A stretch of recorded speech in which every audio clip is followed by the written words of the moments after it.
चंद्रयान 3 सफलतापूर्वक चांद पर पहुंच चुका है और पूरा देश अब जश्न में डूबा हुआ है।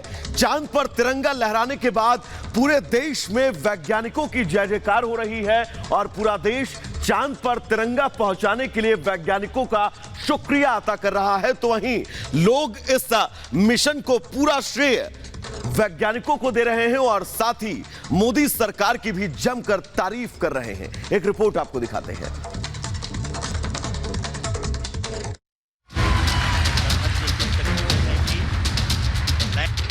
चंद्रयान 3 की कामयाबी पूरे भारत की कामयाबी है, खासकर हमारे वैज्ञानिकों की, जो दिन रात सालों से लगे रहे और अपना काम करते रहे ताकि विज्ञान के क्षेत्र में हम नए मुकाम हासिल कर जाएं। चांद के दक्षिणी ध्रुव पर जाकर हिंदुस्तान ने अब इतनी लंबी छलांग लगा दी है जिससे दूसरे देश काफी पीछे रह गए। यह इसरो और उसके वैज्ञानिकों की मेहनत का ही नतीजा है। लेकिन जब सरकारों का साथ और जनता का भरोसा अपने वैज्ञानिकों पर होता है तो ये काम और भी तेजी से होता है।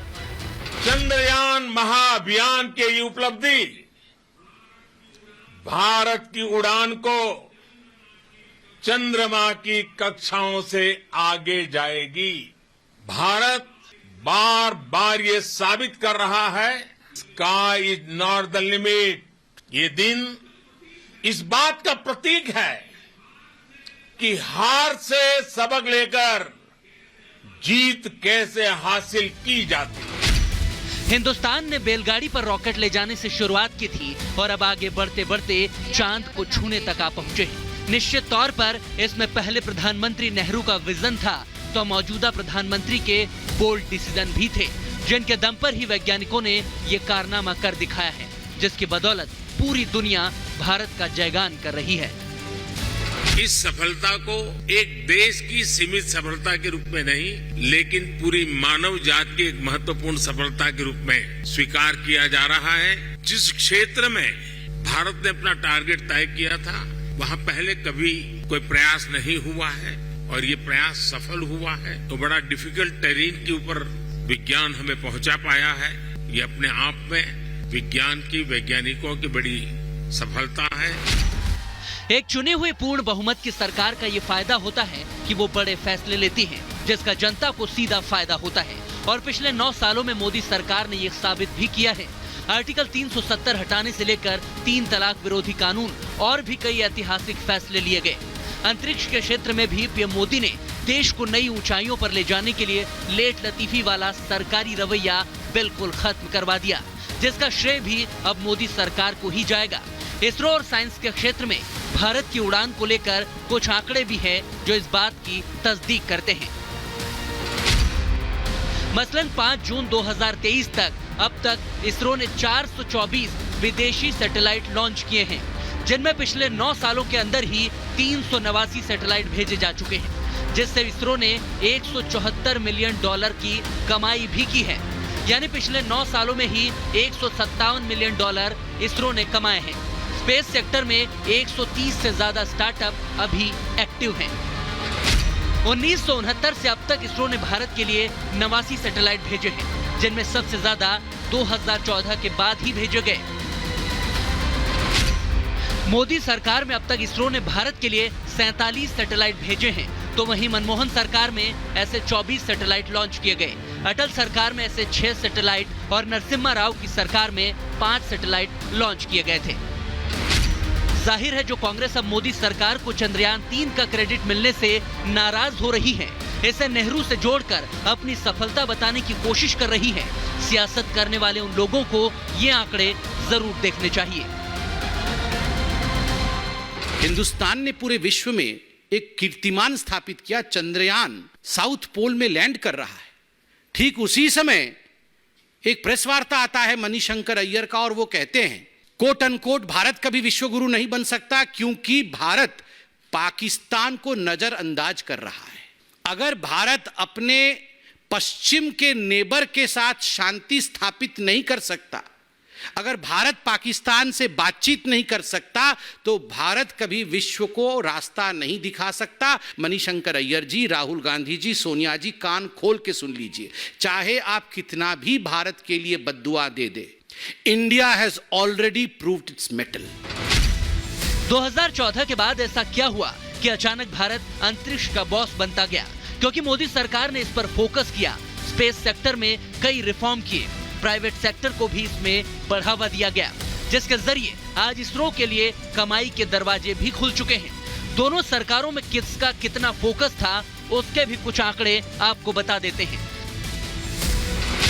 मसलन मोदी सरकार ने बजट लगभग डबल कर दिया है, क्योंकि कांग्रेस की सरकारों में अगर 2013 का बजट देखें तो साइंस का बजट 5400 करोड़ रुपए के आसपास था। वहीं स्पेस सेक्टर के लिए 5615 करोड़ रुपए का बजट कांग्रेस सरकार ने अलॉट किया था। वहीं मोदी सरकार के आने के बाद अगर साल 2022 के बजट से तुलना करें, साइंस के सेक्टर में 14,217 करोड़ रुपए का बजट अलॉट किया गया। वहीं स्पेस सेक्टर के लिए 12,543 करोड़ रुपए का बजट दिया गया, यानी डबल से भी ज्यादा बजट दिया गया है। हालांकि बजट को सालाना रिव्यू किया जाता है, जिसमें जरूरत के मुताबिक घटाया या बढ़ाया जाता है। लेकिन मोदी का एजेंडा क्लियर है, जय जवान जय किसान के साथ ही जय विज्ञान और जय अनुसंधान। नया इतिहास बनते ही हर भारतीय जश्न में डूब गया है, हर घर में उत्सव शुरू हो गया है। हृदय से मैं भी अपने देशवासियों के साथ इस उमंग और उल्लास से जुड़ा हुआ हूं। मैं टीम चंद्रयान को, इसरो को और देश के सभी वैज्ञानिकों को जी जान से बहुत बहुत बधाई देता हूं। पीएम मोदी का वैज्ञानिकों को प्रोत्साहन हम सब ने देखा है। 2019 की इस तस्वीर को देखकर एक बार की पूरा देश रोया था, लेकिन मोदी ने अपने वैज्ञानिकों की पीठ न सिर्फ थपथपाई बल्कि उन्हें प्रोत्साहित किया। यूपीए सरकार की तरह नहीं कि एक वैज्ञानिक नंबी नारायणन को जेल में कई साल बिताने पड़े, जो बाद में कोर्ट से बरी भी हुए। अब उनकी जिंदगी पर बनी फिल्म रॉकेटरी को बेस्ट फीचर फिल्म का राष्ट्रीय पुरस्कार मिला है। यानी देश के हीरोज अब परेशान नहीं बल्कि प्रोत्साहित किए जाते हैं, और इसी का नतीजा है कि चांद फतह करने के बाद अब भारत कई नए मिशन पर काम कर रहा है।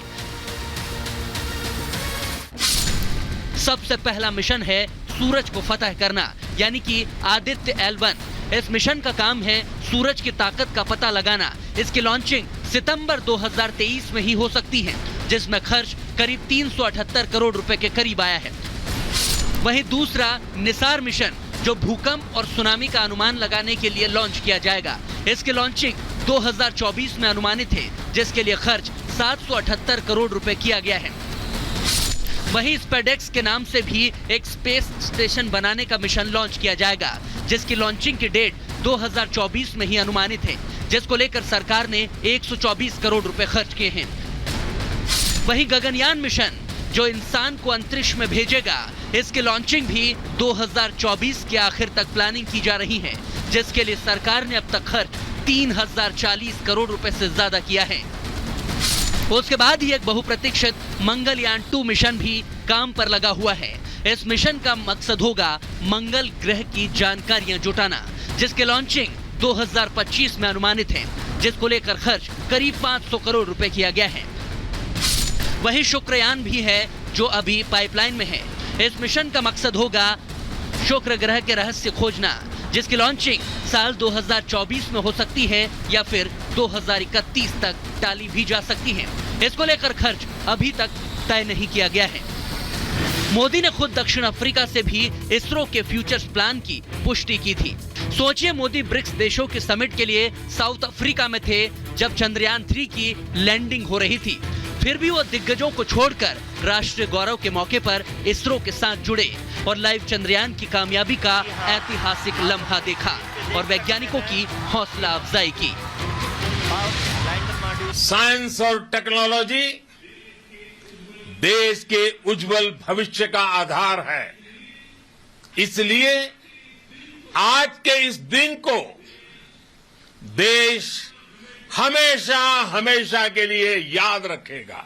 यह दिन हम सभी को एक उज्जवल भविष्य की ओर बढ़ने के लिए प्रेरित करेगा। ये दिन हमें अपने संकल्पों की सिद्धि का रास्ता दिखाएगा।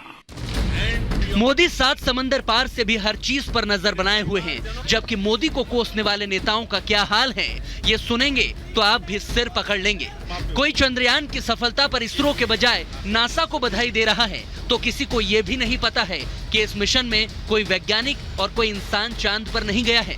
किसी माननीय को तो कुछ भी नहीं मालूम है, या जानकर भी वो अनजान बन रहे हैं।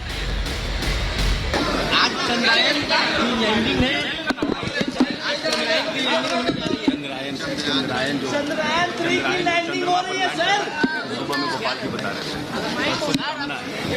चलिए ना, सब तो ठीक ही है। अरे चलती अच्छी बात है, सब में तो ठीक है। हर देशवासी के लिए बड़े गर्व की बात है कि चांद पर पहुंचने में हम कामयाब हुए और सेफ लैंडिंग हुई। जो यात्री गए हमारे, उनको सलाम करता हूं, और हमारा देश एक कदम और साइंस में, स्पेस रिसर्च के अंदर आगे बढ़ा, उसके सभी देशवासियों को बहुत बधाई।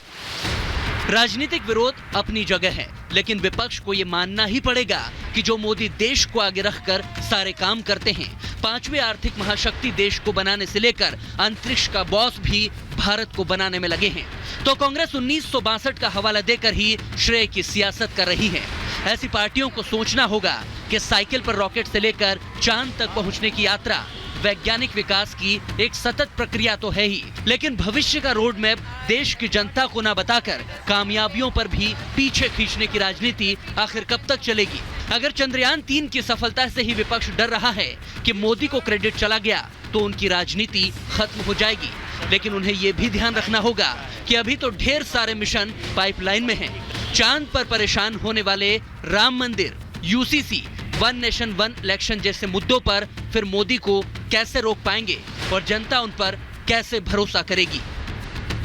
Bureau report, Republic Bharat.